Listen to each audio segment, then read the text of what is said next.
Control میں ہوں، یہ علامت جوانی ہے۔ جس آدمی کا پوری طرح دو لوگ دنیا میں کبھی کوئی کارنامہ سر انجام نہیں دے سکتے، ایک جو حرام کھاتا ہو، ایک جس کی نظر ناپاک ہو۔ محمد بن قاسم جب یہاں آئے تھے نا تو ایک دن بڑے پریشان تھے، تو ایک بزرگ کہنے لگے آپ کیوں پریشان ہیں؟ کہنے لگے راجہ دہر سے مقابلہ ہے اور ہماری فوج تو سندھ کے رستے بھی نہیں جانتی، زبان بھی نہیں جانتی، لڑیں گے کیسے؟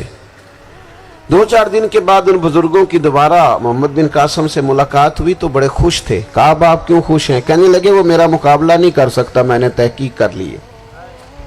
کہا کیوں؟ کہنے لگے نظر کا گندہ ہے، اور جو نظر کے گندے ہوتے ہیں وہ میدانوں میں ٹھہرا نہیں کرتے۔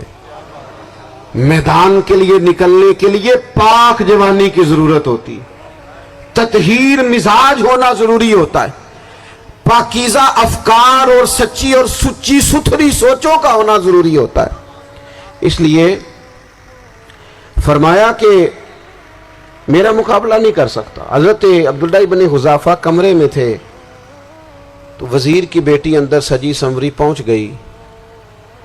جیسے ہی آپ نے اس کفر کی چال کو دیکھا تو تیمم کر کے نفل شروع کیے۔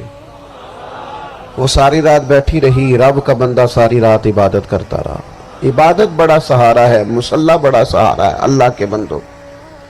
صبح دروازہ کھولا، وزیر نے اپنی بچی سے پوچھنا چاہتا تھا رزلٹ کیا نکلا، تو وہ کہنے لگی پیچھے ہٹ جا، اب تیرا میرا تعلق کوئی نہیں، میں نے نبی پاک کا کلمہ پڑھ لیا۔ اس نے کہا میں نے بھی زمانہ دیکھا ہے، پر یہ کیا لوگ ہیں، کستوری کے بنے ہوئے، سندل سے دھلے ہوئے، کہ میں ساری رات کمرے میں رہی اور 100 اور 1000 آدمی جس جوان کا مقابلہ نہ کر سکے، اتنا طاقتور جوان کمرے میں رہا اور اسے نظر اٹھا کے نہ دیکھا۔ او کچا رنگ للاری والا جڑا چڑھدا تے لیندا رہندا ہے، اے عشق تیرے دا رنگ محمد چڑھیا پھر نہیں لیندا۔ میں کہا ایک دفعہ نظر اٹھا کے نہیں دیکھا، کمال ہو گئی۔ اتنے بڑے لوگ، اتنی بڑی سعادت مندی، فیروز بختی، معاملہ فہمی حد ہو گئی۔ اللہ اکبر۔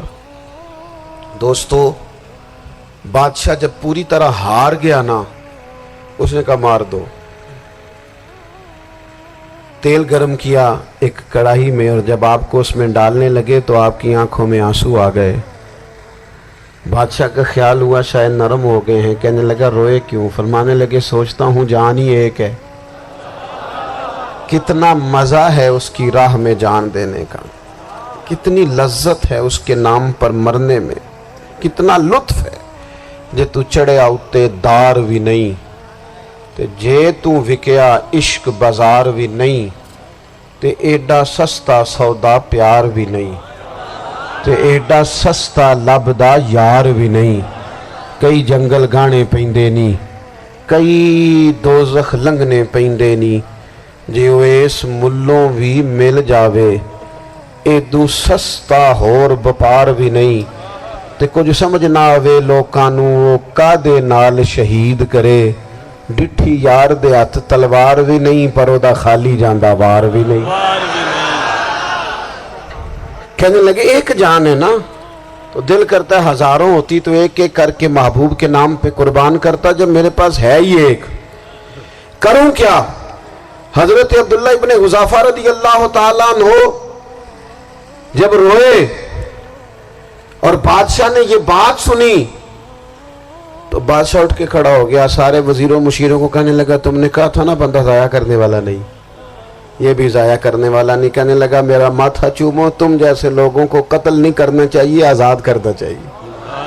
عزیز اپنی زندگی سے نا یہ بہت زیادہ ہرس، ہوس، طمع، اور یہ کسی بات کی بھی ہو، ہرس صرف پیسوں کی نہیں ہوتی ہے، شہرت کی بھی ہوتی ہے،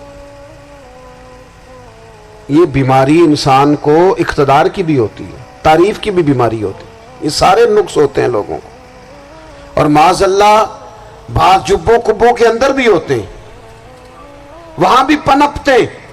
اپنی زندگی جب تک اس سادگی میں نہیں لاؤ گے جو رسول پاک نے عطا فرمائی ہے، جب لوگ آسانیوں میں پوری طرح الجھ گئے تو پھر وہ دور ہوئے اور کفر چڑھ گیا۔ دوسری بات، اللہ کے محبوب صلی اللہ تعالی علیہ وسلم کی محبت ہم سے تقاضا کرتی ہے کہ ہم اس مشن کے لیے کام کریں جس مشن کے لیے رسول پاک نے کام فرمایا ہے۔ ہم سارے کام بڑی مضبوطی سے، سوچ سمجھ کے، تدبر سے، حکمت سے، تقاضوں کو مد نظر رکھتے ہوئے کرتے ہیں سارے کام۔ دین کے کام میں ہمارا مزاج نہیں ہوتا، او ہو جائے گا جی، آپ بسم اللہ پڑھیں جی، شروع کریں جی۔ آپ تقاضوں کو سمجھیں، چیزوں کو دبائیں نہیں، چیزوں پر غور کریں۔ کسی کے ذہن کی سطح پر سوال ابھرتا ہے، اس کا تسلی بخش جواب دیں۔ اپنی زندگی میں دین کے کام کے لیے اپنے آپ کو وقف کریں، اور دین کے کام کے بہت سارے پہلو ہیں۔ ہزاروں لوگوں کو قرآن پاک ٹھیک پڑھنا نہیں آتا، ہزارہ لوگ ہیں جو قرآن مجید کے مطالب سے آگاہ نہیں ہیں، دین کی بنیادی ضروریات سے لوگ نابلد ہیں۔ میں آپ کو کس طرح یہ بات سمجھاؤں کہ ہزاروں کی تعداد میں طلاقیں اس لیے ہوتی ہیں کہ مردوں کو طلاق کے مسئلے نہیں آتے، انہیں پتہ نہیں ہے کہ مجھے حقوق زوجین کے معاملے میں کیسے چلنا ہے۔ ڈھیر سارے گھروں میں تباہی اس لیے ہے کہ تربیت اولاد کا دینی منہج ہمیں نہیں پتا۔ اپنا حصہ ملائیں دین کے کام میں۔ ایک آدمی کو اگر تو نمازی کرنے میں کامیاب ہو گیا، تیری زندگی بدل گئی۔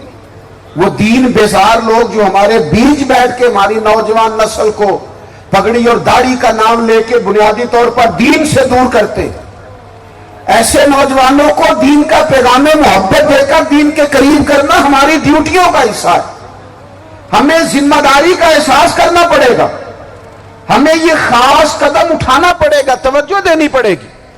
مساجد، مدارس، میں آپ سے عرض کروں، اتنی ڈٹ کے مخالفت ہوتی ہے نا مدرسوں کی، اتنی ڈٹ کے۔ میں ادارہ چلاتا ہوں، اس کے چلانے میں جو مشکلات ہیں وہ تو ہم بتا نہیں سکتے آپ کو، اس لیے کہ میری قوم، میرا اس قوم سے تعلق ہے جو نعت خواں امیر کرنا چاہتی ہے، مدرسے نہیں۔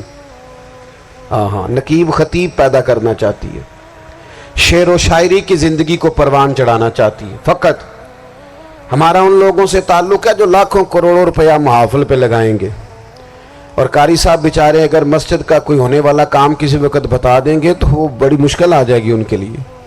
یہ کیسے ہو سکتا ہے، آپ نے یہ ڈیوٹی بتا دی؟ مدارس اور جتنا اہم رول دین کو پھیلانے میں مدارس اسلامیہ کا ہے، اتنی زبردست، لوگوں کا خیال ہوتا ہے میری طرح کے لوگ شاید کام کرتے ہیں، ڈیوٹی کرتے ہیں۔